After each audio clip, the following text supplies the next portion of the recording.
Hindi po kagaya ng sinasabing pelikulang walang himala. Simple at sadyang malapit sa Diyos ang pamilya Gilbert, tricycle driver si Val sa kanilang lugar sa Cavite.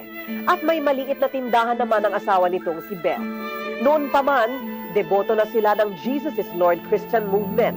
At kahit pa nga ilang beses nang sinusubok ng mga pagkakataon ang kanilang matibay na pananalig, buong ningning silang naniniwala sa kapangyarihan sa kanilang buhay na Panginoon. Pero isang araw noong Enero taong 1999, muling niyanig ng matinding pagsubok ang kanilang pananampalataya. Pagitan po ng alas 12 hanggang alauna ng madaling araw, yung nakaraang January 22, 1999, ito po ay namamasada ng tricycle. Yun lang, pinakahanap buhay ko ng panahon na yun. At nagatid po ako ng pasahero mula dito sa FBR. Yung madilim na bahagi na pinaliko ako ng dalawa ng pasahero. At medyo nasa kalagitnaan na kinutuban na po ako doon. Hinold up siya ng mga ito at pilit kinuha ang kanyang tricycle. Tinutukan pa sa likod si Val ng isa sa dalawang lalaki at nagsabi na huwag siyang kikilos.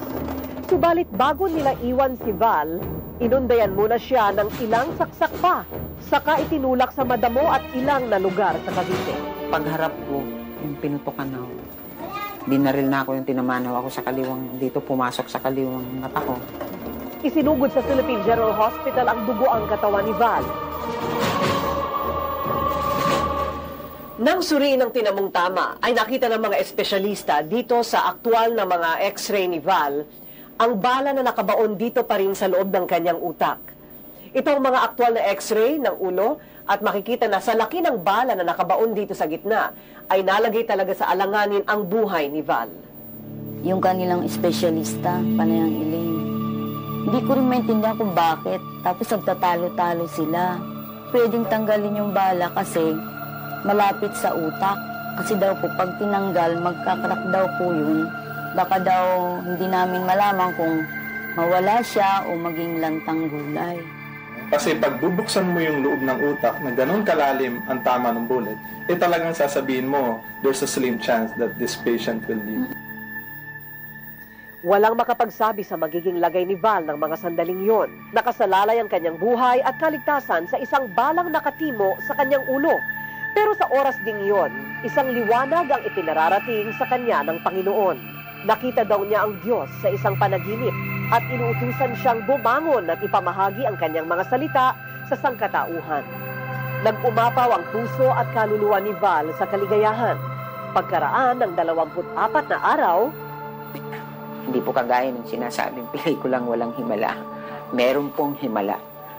Nanampalataya kasi kami na talagang hindi siya pababayaan. Actually, what happened to him is really a miracle, no? Because if you have a bullet inside your brain, it will really cause devastating effects. mula noon unti-unting bumalik ang lakas ni Val. At parang sa lahat ng sandali ay nakabantay ang Diyos sa kanyang tapat na tagasunod. Tuluyang nakarecover ito sa malagim na sinapit. Taglay man ni Val ngayon ang mga bakas ng karahasan, hindi siya lumihis sa itinakdang misyon sa kanyang Panginoon. Nahuli ang mga nang-hold up sa kanya. Patuloy naman siya sa pagpapalawig ng mabuting balita ng Diyos na kaligtasan sa mga taimtim na naniniwala.